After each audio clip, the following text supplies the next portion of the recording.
Hello guys! So as you can see, hindi pa po ako nakaligo. Kaya get ready with me. Maliligo na sana ako nang may bumili sa tindahan. Kaya binigyan ko muna. May bibili ng yelo kaya tingnan natin kung may laman ba yung ref. I mean kung may yelo ba kami.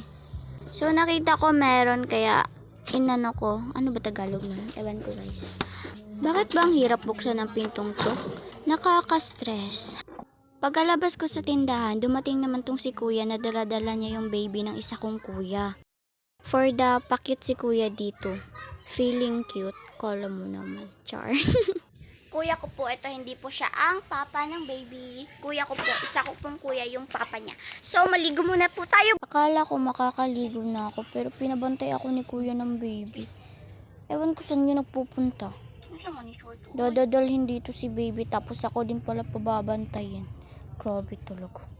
Pero okay lang. Love ko naman tong baby na to.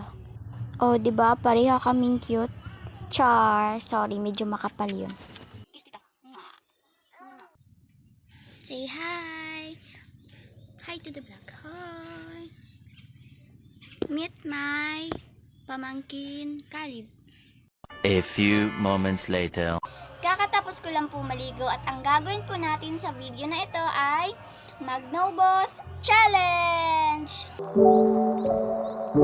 First question is science or math? Math po kasi ang math, kahit sakit siya sa utak intindihin, pero may nagigets din naman po ako. Pag science kasi, hindi naman siya mahirap. Pero, ewan ko bakit. Gusto ko rin yung science kasi nga, may experiment, ganun. Basta, math ako. Next question is, Japan or South Korea? Since bata ako, yung dream country ko na po talaga is yung South Korea. Kasi, yung mother ko, mahilig siya manood ng K-drama. Kaya, naging K-drama lover na din po ako. Yung una ko kasi talagang nakita ang country. Yung una kong nalaman na country is Korea. South Korea po talaga. Kaya, South Korea. Lip tint po muna ako guys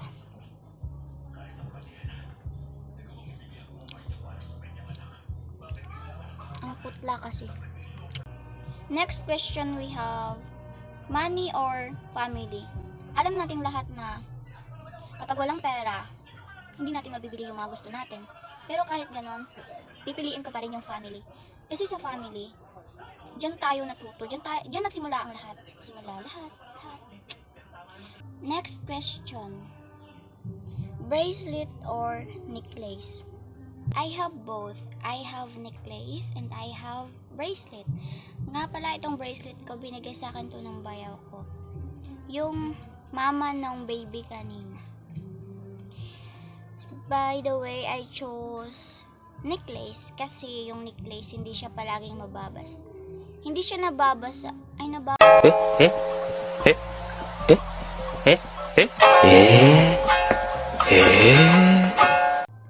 Basta alam nyo na yun.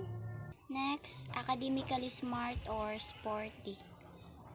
Academically smart. Hindi naman po sa matalino ako. Pero kasi, basta yun na yun. Wala kasi akong alam sa sports. Kaya, ganun. Next question, luxury life or simple life? Wala naman taong hindi nangarap na magkaroon ng luxury life.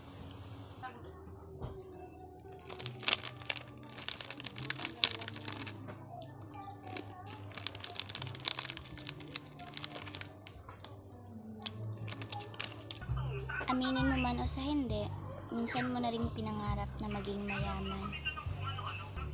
At aaminin kung isa ako sa nangarap ng ganon.